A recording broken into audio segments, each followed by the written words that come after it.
Aerys Targaryen was the last of his name to sit on the Iron Throne. Known far and wide as the Mad King, his was a reign of instability and terror. The Seven Kingdoms are well rid of him and his kind.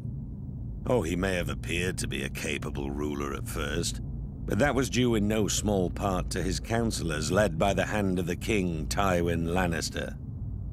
There may have been years of peace and prosperity during Aerys' reign, but it was Tywin who was really running the country as Aerys spiraled further and further into insanity. The dragon spawn were famous for losing their minds. It was the price they paid for centuries of keeping the bloodlines pure. And Aerys more than happily continued the noble sister-fucking tradition of his forefathers. As the years passed, Aerys' behavior became increasingly erratic. He cut himself so often on his Iron Throne, many referred to him as King Scab, though never to his face. It was rumored he had developed an obsession with wildfire, and was known to inflict horrific punishments on those he considered enemies, including burning them alive. As his paranoia and bloodlust grew, he had a bitter falling out with Lord Tywin, who had served the crown faithfully for 20 years. At least Tywin was able to leave the job with his life and fortunes intact. Subsequent hands of King Aerys weren't so fortunate. Then the Targaryens went too far. The Crown Prince Rhaegar abducted Lyanna Stark, daughter of Rickard Stark, the Lord of Winterfell. She was my betrothed.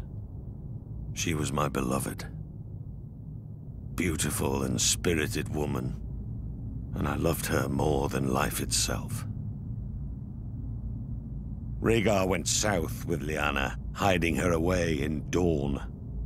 What harm he inflicted on the poor girl, the gods only know. Brandon Stark, Lyanna's eldest brother, was outraged. He rode to King's Landing to confront the king and demand his sister's safe return. Instead, Aerys had him executed, his father, Rickard Stark, as well. There wasn't much left to discuss after that. Aerys feared their loved ones would seek revenge for what he did. He was right to be afraid. Aerys wasted no time in calling for the heads of Brandon's younger brother, my friend Eddard Stark. And my head too, of course. I'm sorry he didn't come looking for it himself.